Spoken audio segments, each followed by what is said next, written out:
Good morning everyone. हम लोग आज देखेंगे द हिंदू का 20 तारीख का। जब बीच में जो गैप हुआ है उसके जो टॉपिक्स आए हुए हैं मैं एक एक दो दो करके इस हफ्ते में धीरे धीरे कवर कर दूंगा, ठीक है। तो चिंता करने की बात नहीं है। तो स्टार्ट करते हैं हम लोग। पहला न्यूज़ है अमेरिका द्वारा यूएसए द्वारा visa निरस्तीकरण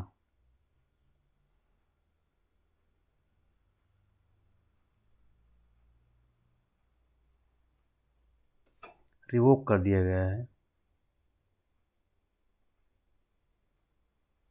REVOCATION revocation of visa by the America. तो यहाँ हमारे लिए जो समझने की ज़रूरत है वो अमेरिका के साथ भारत का जो वीज़ा इशू है VISA वो रहता ही है, विशेष रूप से H1B वीज़ा जो रहता है वो। तो यहाँ पर जो वीज़ा निरस्त किया गया है, कैंसिल किया गया है या सस्पेंड किया गया है, तो इसमें मुख्य रूप से जो प्रभावित हुए हैं वो है स्टूडेंट समूह। तो वहाँ पर जो भारत के स्टूडेंट रह रहे हैं वो प्रभावित हुए हैं। इससे प्रभावित हुए हैं क्योंकि जब वीज़ा निरस्त हो जाता है तो समस्या क्या आती है कि अब इनका जो वीज़ा है वो वैलिड नहीं रहा। जब आपका वीज़ा वैलिड नहीं रहता है तब क्या होगा, आप वहाँ नहीं रह सकते अमेरिका में, ठीक है। और जब आप वहाँ नहीं रह सकते तो आपको फिर इसका निदान खोजना होगा। जो भी वहाँ का ऑफिस है वहाँ जाकर आपको उनके जो भी कंसर्न है वो दूर करने होंगे। यहाँ पर हमारे लिए समझना क्या है, दो बातें हैं। एक पासपोर्ट समझना ज़रूरी है ताकि आप वीज़ा समझ सकें, और पासपोर्ट अगर समझ जाएंगे तो वीज़ा भी समझ जाएंगे, ठीक है। पासपोर्ट जैसे एग्जाम्पल में लेकर हम चल रहे हैं कि एक ये हैं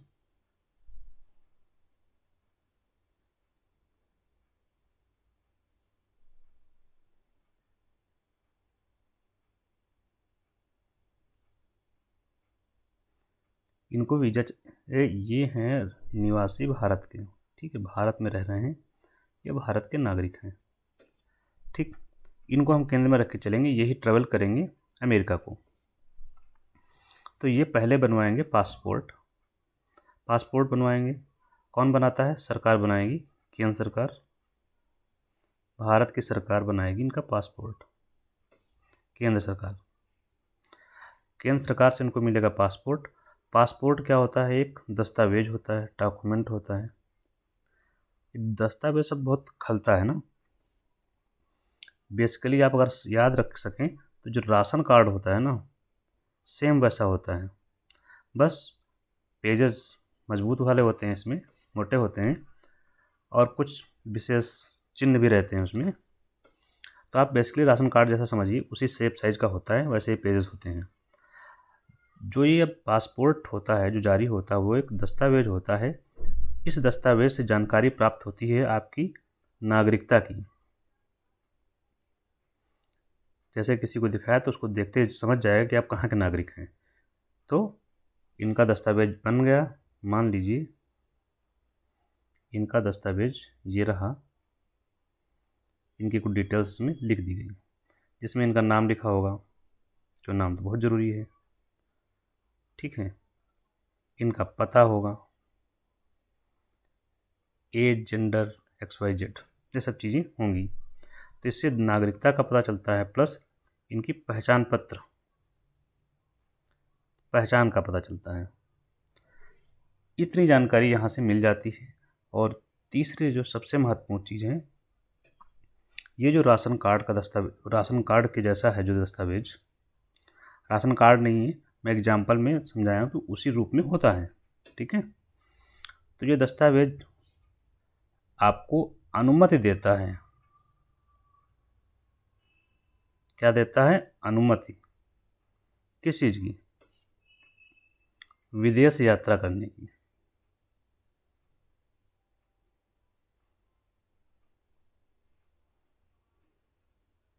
भारत से बाहर जाने की अनुमति आपको इस पासपोर्ट से मिल जाएगी। समस्या क्या है कि जब भारत से बाहर जाओगे तो किस देश जाओगे? कोई ना कोई देश जाओगे, उसकी अनुमति आपके पास है? तो वो नहीं है। तो अब यहाँ से रोल शुरू होता है वीज़ा का। तो आपके पास पासपोर्ट तो है, अगर आपके पास वीज़ा नहीं है तो किसी देश नहीं जा सकते। जिस देश में आपको जाना है मिस्टर ये एक्स महोदय को, उस देश का वीज़ा भी लेना पड़ेगा इनको। तो वीज़ा भी एक क्या होता है? दस्तावेज जो क्या करता है? अनुमति देता है किस चीज़ की? प्रवेश की अनुमति देता है।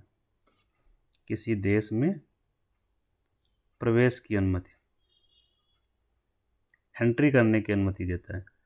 प्रवेश करने की अनुमति है तो वहाँ रहने की अनुमति मिल जाती है। रहने की अनुमति होगी ही होगी। रहने की अनुमति है तो वहाँ काम करने की अनुमति। काम करोगे तो चाहे टूर कर सकते हो। तो अब यहाँ टूर हो गया, मेडिकल हो गया, तो आप डिपेंड करता है आप किस पर्पज़ के लिए गए हैं, उसी आधार पर उसका नामकरण कर दिया जाता है। जैसे कि टूर वीज़ा पर गए हैं, इनको टूर वीज़ा मिला हुआ है तो यात्रा वाला मिला। मेडिकल वीज़ा है, आप स्वास्थ्य सेवाओं का लाभ लेने के लिए गए हैं, ठीक है। वर्किंग वीज़ा जैसे मिला है, H1B वाला वीज़ा है। तो वीज़ा कौन जारी करेगा? आप जिस देश जा रहे हैं।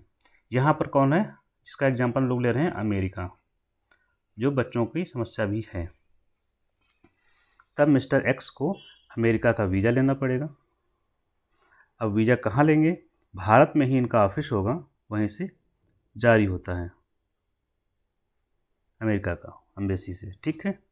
तो ये हमने समझ लिया। यहाँ पर एक बात और, अभी ट्रंप जी ने गोल्ड वीज़ा की घोषणा की थी पिछले महीने, ठीक। गोल्ड वीज़ा या gold card, gold visa card ये क्या है? ये भी वीज़ा कार्ड है। इसका फ़ायदा क्या होगा या किसे मिलेगा? जो लोग $5 मिलियन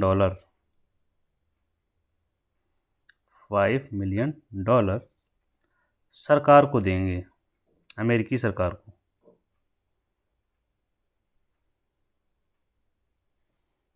ये किसकी योजना है? अमेरिका की, ठीक है। तो कितना देना पड़ेगा सरकार को? 5 मिलियन। सरकार ने ऐसा क्यों किया? पैसा देकर सरकार आपको रहने की अनुमति देती। वीज़ा क्या है? रहने की अनुमति मिल गई आपको। इसका फ़ायदा ये है कि आपको रहने की अनुमति मिल गई और समय के साथ आपको वहाँ की नागरिकता भी मिल जाएगी। वहाँ की नागरिकता मिल जाएगी। सरकार का जो उद्देश्य है वहाँ की, अमेरिका की सरकार का या अमेरिका का जो उद्देश्य है वो ये है कि 5 मिलियन वही पे करेगा जो अमीर होगा, जो इंटेलेक्चुअल होगा, अमीर प्लस इंटेलेक्चुअल, ठीक। जब इतना वो पे करेगा तो वो यहाँ आकर क्या करेगा? अमेरिका में निवेश भी करेगा, क्योंकि सिटीजनशिप तक पहुँचना है। निवेश करेगा तो रोजगार सृजन होगा, और रोजगार जब सृजन होगा तो अमेरिका के लोगों को क्या मिलेगा? रोजगार। और जब ये निवेश हुआ, रोजगार मिला, तो उत्पादन भी तो होगा। उत्पादन होगा तो अमेरिका की जीडीपी बढ़ेगी। इस उत्पादन से आय होगी उसको और कंपनी को, तो इस आय पर सरकार को क्या मिलेगा? टैक्स मिलेगा। इस वजह से ये योजना शुरू की गई, गोल्ड वीज़ा कार्ड योजना, जो गोल्ड कार्ड योजना है। नेक्स्ट हम लोग चलते हैं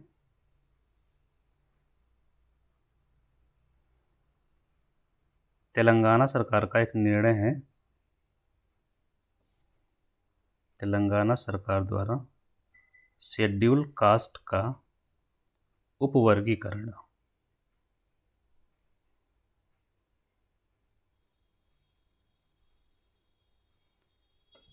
ठीक है, ये क्या होता है मैं ये आपको समझा देता हूँ उपवर्गीकरण क्या है। जैसे केंद्र सरकार के द्वारा SCHEDULE शेड्यूल कास्ट, इसको आरक्षण दिया जाता है 15%।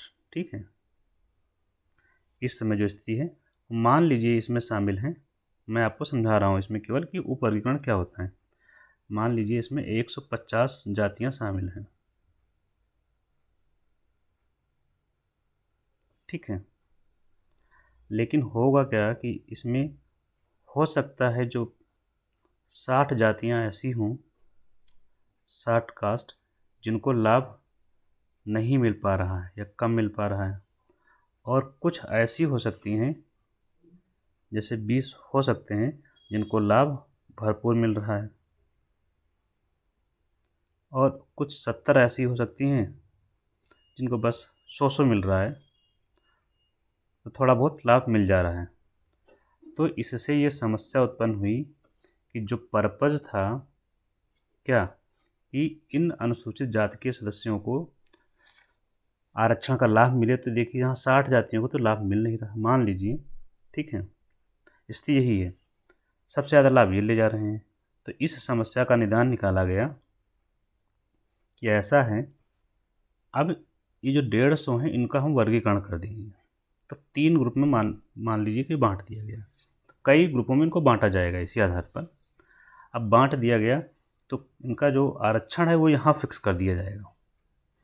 मान लीजिए कि इनको बोला जाएगा ये भाई 5% आरक्षण इनको मिलेगा, 7% आरक्षण इनको मिलेगा, और 3% इनको मिलेगा।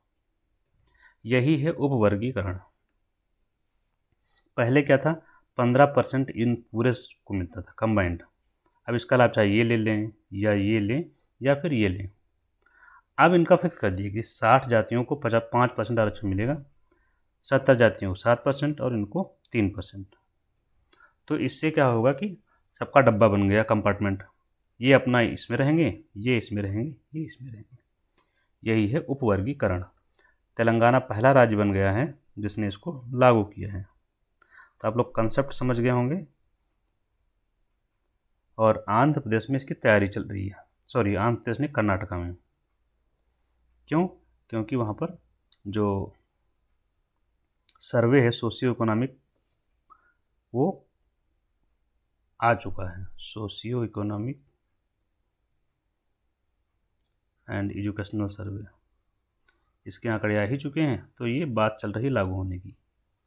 फर्स्ट स्टेट हो गया आपका तेलंगाना। तो आप लोग ये समझ गए होंगे, काफ़ी दिनों से डिमांड चल रही थी तेलंगाना में, क्या पूरे देश में ही मांग चल रही थी क्लासिफिकेशन की, तो वो तेलंगाना ने लागू कर दिया है।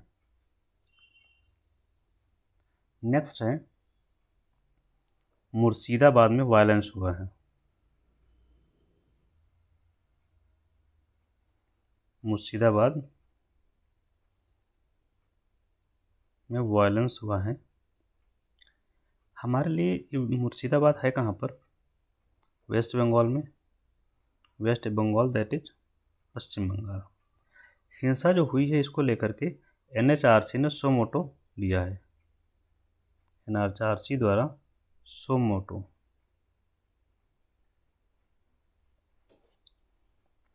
सो मोटो का मतलब होता है स्वतः संज्ञान लिया है इस घटना का। क्या लिया है? स्वतः संज्ञान लिया है। हमारे लिए यही जरूरी है, घटना का स्वतः संज्ञान, कि वहाँ घटना घटी। क्योंकि जब हिंसा होती है तो लोगों की मृत्यु हो जाती है, लोग घायल हो जाते हैं, तो उनके जो मानवाधिकार होते हैं वो क्या होता है? हनन होता है। तो जो मानवाधिकार हनन हुआ है उसी का घटना का स्वतः संज्ञान लिया है और वहाँ का दौरा किया NHRC चेयरमैन द्वारा। ठीक है, या कमेटी जाती है, जो भी है।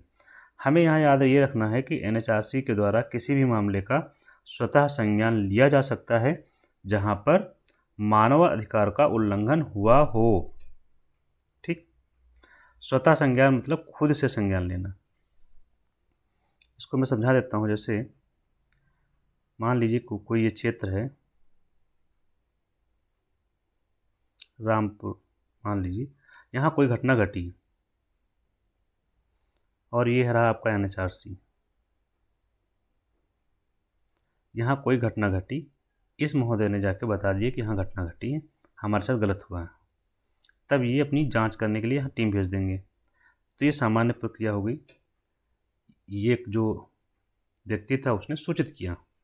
ठीक, दूसरी प्रक्रिया क्या हो सकती है कि NHRC ने, जो चेयरमैन है वहाँ पर जो भी है, सुबह का पेपर पढ़ा, देखा कि इस X जगह पर कुछ घटना घटी और उसने कहा ऐसा करो, जांच दल भेज दो। तो ये हो गया सो मोटो, स्वतः संज्ञान, किसी ने बताया नहीं उसको, खुद ही से जांच के लिए भेज दिया, दैट इज सो मोटो। अब सो मोटो का काम केवल NHRC के पास ही सो मोटो पावर नहीं है, ये टर्म बहुत बार चर्चा में आता है। आपका जो सुप्रीम कोर्ट है वो भी सो मोटो किसी भी घटना का संज्ञान ले सकता है, भले यही वाले हिंसा क्यों ना हो। हाई कोर्ट के पास भी पावर होती है सो मोटो की। तो इन संस्थाओं के पास स्वतः संज्ञान की पावर है। यहाँ पर NHRC के बारे में हमें जानना यह आवश्यक है। NHRC का गठन 1993 में हुआ। कैसे? एक कानून के माध्यम से जो 1993 का ही था, जिसका नाम है मानवाधिकार संरक्षण अधिनियम।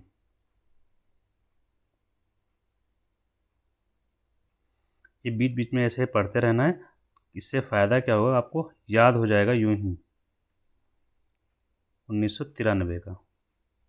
ठीक है, इसी के तहत गठित हुआ है NHRC। तो NHRC कैसा निकाय होगा? सांविधिक निकाय होगा, स्टैट्यूटरी बॉडी, सांविधिक निकाय, इंग्लिश में statutory body, statutory body.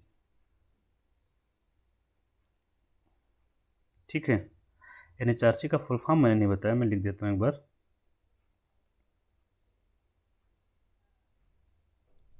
National human right commission.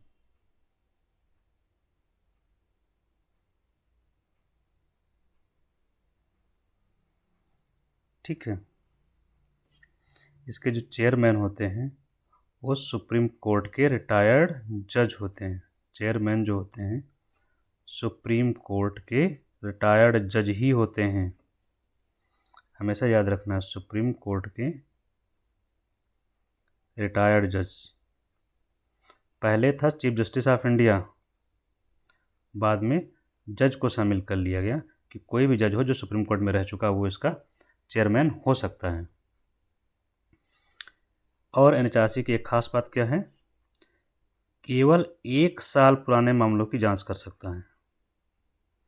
1 साल पुराने मामले, इससे ज़्यादा पुराना है तो उसकी जांच नहीं करेगा।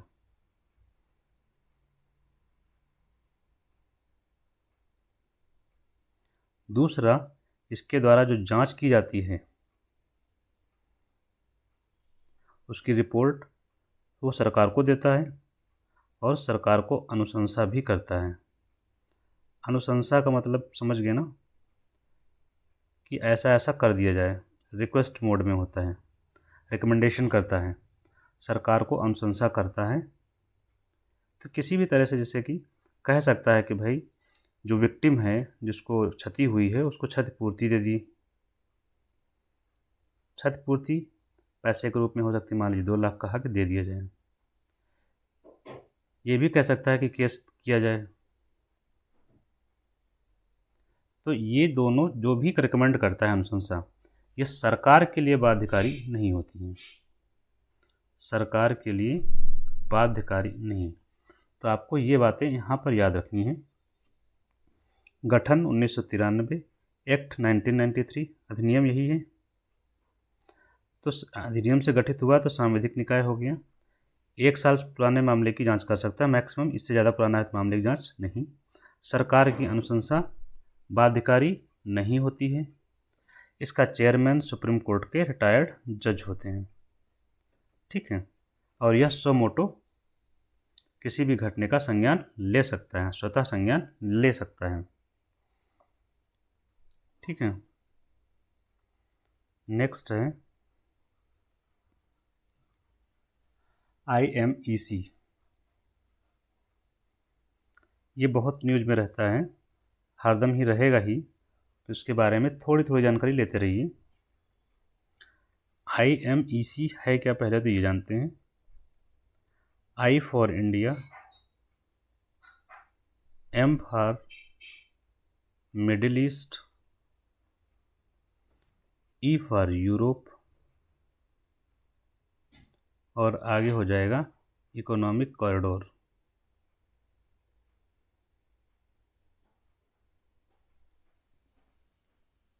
इकोनॉमिक कॉरिडोर तो ये क्या है, एक आर्थिक गलियारा है, इसी से पता चल जा रहा है। ये है एक आर्थिक गलियारा। इकोनॉमिक का मतलब होता है आर्थिक, कॉरिडोर मतलब गलियारा। गलियारा का सीधा मतलब होता है रास्ता, बड़ा सा रास्ता जिससे होकर लोग गुजरते हैं। यहाँ आर्थिक लिखा हुआ तो मतलब वो गलियारा जिससे व्यापार हो सके, व्यापार हो सके,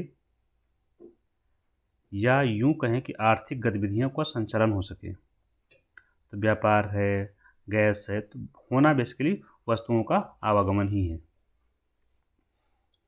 तो भारत मिडिल ईस्ट और यूरोप को जोड़ने वाला एक आर्थिक गलियारा जिसके माध्यम से हम व्यापार कर सकते हैं। व्यापार कर सकते नहीं, व्यापार होगा, इसका उद्देश्य व्यापार है। और जब व्यापार होता है तो उससे क्या होता है, उन्नति आती है, क्योंकि व्यापार से आय बढ़ती है, आय बढ़ेगी तो उन्नति भी आएगी। यहाँ पर ये जो कॉरिडोर है, इसका जो कंसेप्ट है वो G20 की बैठक जब भारत में हुई थी, G20 की बैठक में ये विषय रखा गया था 2023 में। 2023 में G20 की बैठक कहाँ हुई थी, भारत में, तो उसी में ये प्रपोजल लाया गया था पहली बार।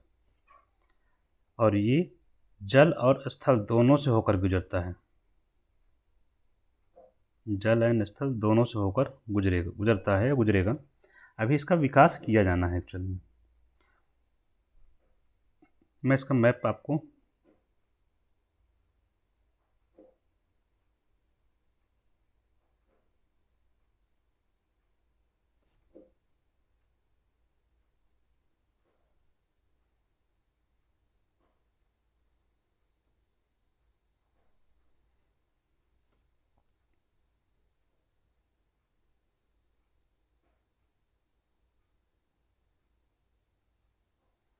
ये आपका हो गया ऑस्ट्रेलिया, ये आपका भारत हो गया, ये आपका क्षेत्र मिडिल ईस्ट कहलाता है, और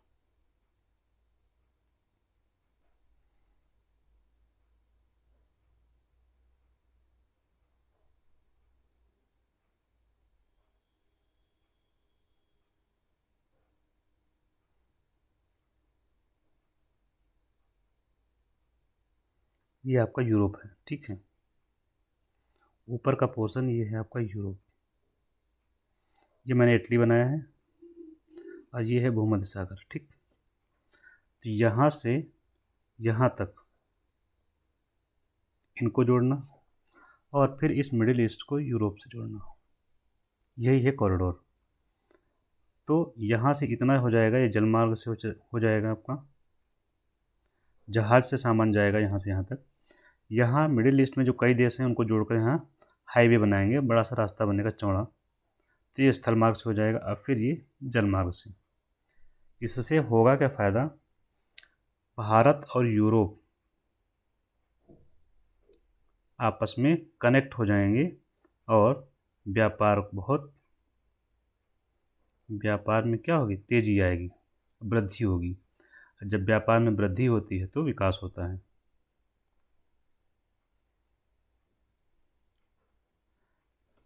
क्योंकि जब व्यापार बढ़ेगा तो निर्यात आयात दोनों बढ़ेंगे, तो भारत का मान लीजिए निर्यात बढ़ेगा, निर्यात बढ़ेगा तो फॉरेक्स पैसा आता है, पैसा आएगा तो विकास होगा। तो ये है IMEC का जो कंसेप्ट है, वो आप याद रखेंगे। इस समय दिक्कत क्या हो गई है, न्यूज़ में क्यों आ रहा है बार बार, क्योंकि यहाँ पर जो इजराइल है वहाँ संघर्ष चल रहा है। इसकी वजह से इसका विकास कहाँ तक हो पाएगा, आगे कैसे होगा, इस पर कोई बातचीत हो नहीं पा रही इस मार्ग को लेकर के कि इसका विकास कैसे किया जाए, डेवलपमेंट कैसे होगा। तो इसी क्रम में ये न्यूज़ में है। नेक्स्ट है ईरान और अमेरिका के न्यूक्लियर डील की बात चल रही है। ईरान यूएस से नाभिकीय मुद्दे पर समझौता हो रहा है। क्या समझौता हो रहा है ये तो अभी नहीं पता चला। आप ये याद रखेंगे कि नाभिकीय समझौता की बातचीत चल रही है। ठीक, इसमें मध्यस्थता कौन कर रहा है, ओमान। कभी कभी ये पूछ लिया जाता है, ओमान जो है मिडिल मैन है इसमें। इसकी पहली बैठक हो चुकी है रोम में। अगर फाइनल होना है तो कोई इतना इम्पोर्टेंट नहीं, बस आप याद रखेंगे ये ऐसा कुछ चल रहा है। नेक्स्ट है, एक टेक्नोलॉजी न्यूज़ में थी, ये 3-4 दिन पहले का है, V2G। इस पर आप लोग ध्यान देंगे। V2G technology, V for vehicle, 2G for grid. Grid technology,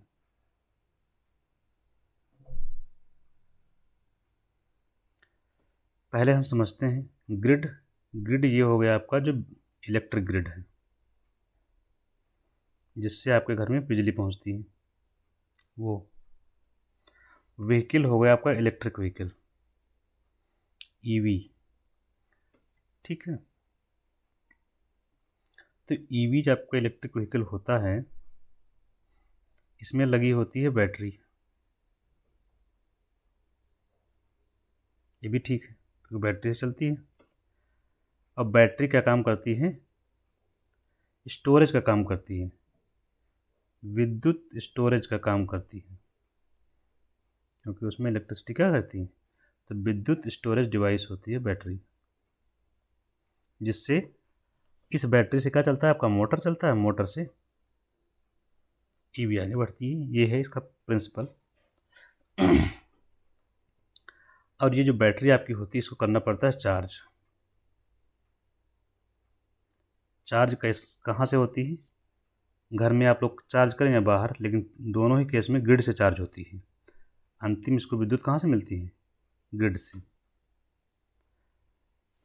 अब समझिए इस बात को, ईवी और ग्रिड कैसे कनेक्ट हो गए। तो अब मैं आपका ईवी यहाँ बनाता हूँ, ये आपका इलेक्ट्रिक व्हीकल हो गया, ये उसकी बैटरी का वो हो गया, और इधर हो गया आपका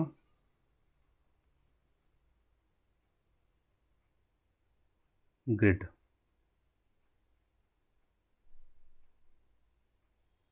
ये हो गया आपका ग्रिड। ठीक है, यहाँ पर आप एक डिवाइस लगाएं और ये चार्ज हो रही है।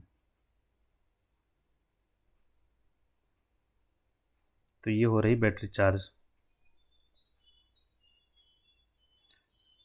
CHARG। बैटरी चार्ज होती ग्रिड से जो आती विद्युत। अब इसमें क्या किया गया है, व्हीकल टू ग्रिड लिखा हुआ है। मतलब ये कि व्हीकल से ग्रिड को, यहाँ विद्युत का प्रवाह इस तरफ हो रहा है। ये एक ऐसी टेक्नोलॉजी का विकास किया जाएगा जिससे इस बैटरी से विद्युत ग्रिड को जाए, व्हीकल से किसको जाए, ग्रिड को। ऐसी टेक्नोलॉजी का विकास किया जाएगा, ये चर्चा में था। फ़ायदा क्या होगा कि जब ग्रिड को विद्युत की ज़रूरत हो, डिमांड ज़्यादा बढ़े, तब जो आपकी बैटरी है व्हीकल की, उससे इसमें चली जाए, और जब ईवी को बैटरी की ज़रूरत हो तो उसमें से यहाँ पर भी आ जाए। मतलब बैटरी आपकी चार्ज भी हो सके और डिस्चार्ज भी हो सके। चार्ज और रिवर्स चार्जिंग भी यूज किया जाता है सब ठीक है, CHARGE। तो यही है व्हीकल टू ग्रिड टेक्नोलॉजी। तो एक ऐसी टेक्नोलॉजी या डिवाइस का विकास किया जाएगा, ये समझौता किया है केरला सरकार ने। केरला सरकार बनाम IIT बॉम्बे, ऐसा एक डिवाइस विकसित करने की लिए बात हुई है। तो इससे क्या होगा कि डिसेंट्रलाइज स्टोरेज फैसिलिटी हो जाएगी। डिसेंट्रलाइज मतलब एक जगह नहीं करना पड़ेगा, सब बैटरी होंगी ईवीज़ की, वहाँ पर स्टोरेज हो जाएगा। ये टेक्नोलॉजी यूरोप में चल रही है। यूरोप है, यूरोप में आपका ब्रिटेन, नीदरलैंड, इवन अमेरिका, तो यहाँ पर ये चल रही है और सक्सेसफुल भी है वहाँ पर। तो ये आपका हो गया व्हीकल टू ग्रिड, V2G। इसी में इसके अन्य रूप थे, जैसे कि V2G है तो V2V कर दिया, व्हीकल से व्हीकल को अगर ट्रांसफ़र कर सकें, या व्हीकल टू हाउस होल्ड, घर में भी बैटरी ट्रांसफ़र कर सकते हैं। लेकिन सबसे ज़्यादा जो फेवरेट है V2G है, जिस पर काम किया जाना चाहिए, किया जा रहा है, समझौता हुआ है जो। ठीक है, ये द हिंदू में 2-3 दिन पहले का है। एक और 2-3 दिन पहले का था, वो आज मैं कवर कर रहा हूँ। एक ग्रह आपने सुना होगा आप लोगों ने, K2-18b।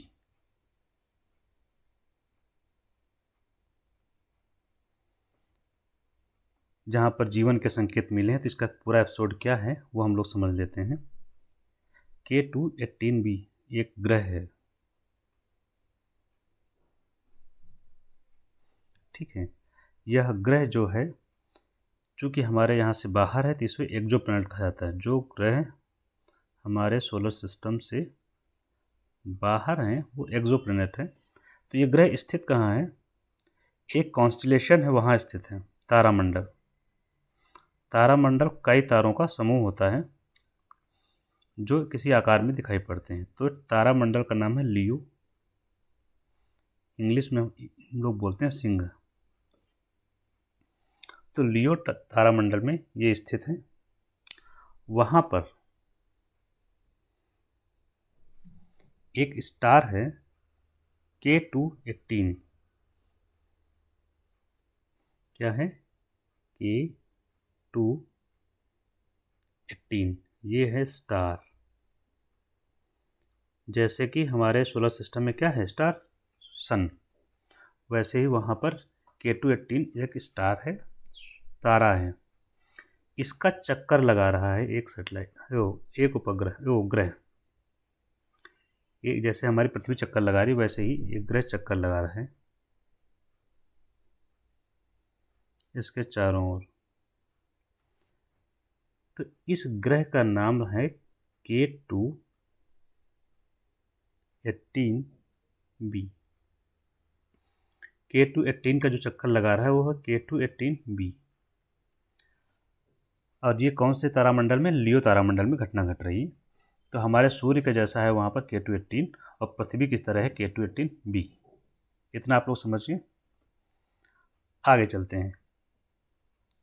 इसकी जो दूरी है पृथ्वी से 124 लाइट ईयर्स है, लगभग लाइट ईयर्स, प्रकाश वर्ष हम लोग बोलते हैं ना हिंदी में।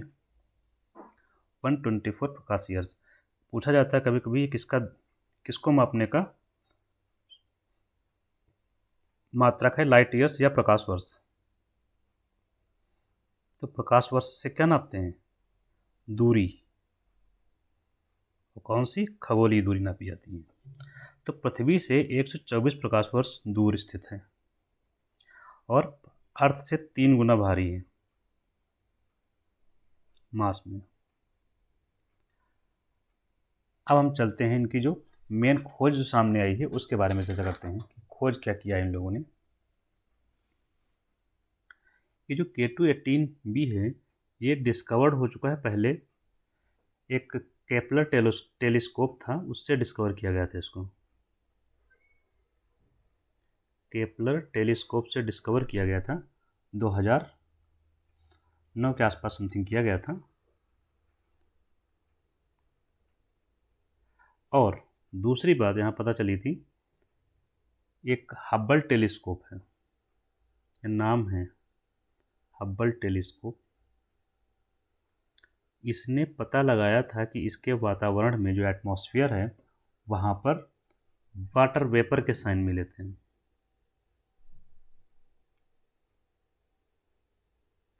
थे, अब तीसरी बात ये है, जो रिसेंट जो रिसर्च हुई है, James Webb space telescope, James Webb WEBB space telescope, इसने जो डिस्कवर किया है, दो चीज़ें सामने आई हैं कि वहाँ पर DMS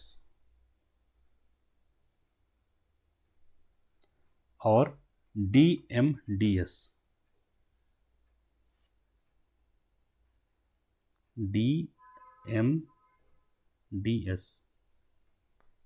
ये दो कंपाउंड पाए गए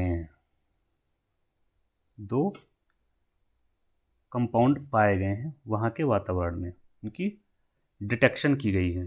ठीक है, अब ये दो कंपाउंड कौन से हैं, इसी पर सारी कहानी बेस्ड है। तो पहले शुरू करते हैं DMS पर, डाई मिथाइल सल्फाइड।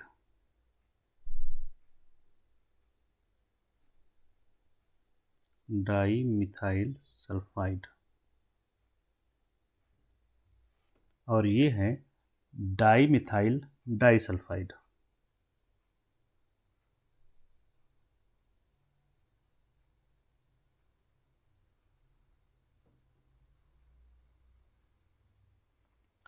इन्हीं के आधार पर यह कहा जा रहा है कि वहाँ पर जीवन के चिन्ह मिले हैं, मतलब वहाँ जीवन हो सकता है। ये दो कंपाउंड कहाँ पाए गए, उसके एटमॉस्फेयर में, वायुमंडल में इनकी उपस्थिति पाई गई है।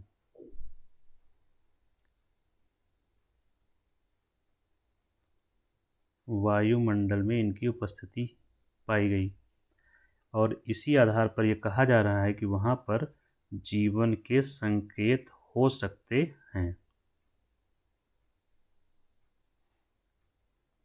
जीवन की संभावना व्यक्त की गई है, जिसको न्यूज़ में एलियन के रूप में दिखा रहे हैं कि एलियन मिल गए, ये है वो है। ठीक है, तो जीवन के संकेत हो सकते हैं, वहाँ पर संभावना व्यक्त की गई है। अब ये किस आधार पर व्यक्त किया गया है, चूँकि ये मिला है इसलिए कहा जा रहा है।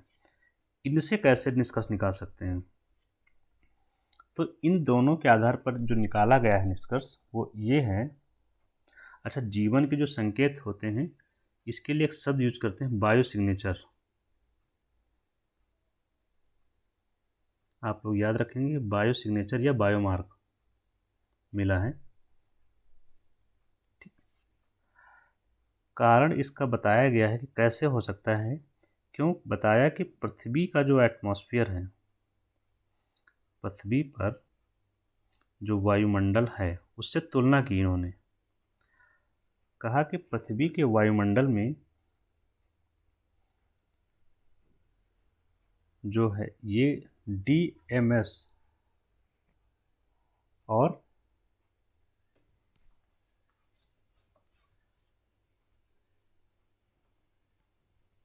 जो फाइटोप्लैंक्टन्स होते हैं हमारे पृथ्वी पर, समुद्र में होते हैं आपको फाइटोप्लैंक्टन,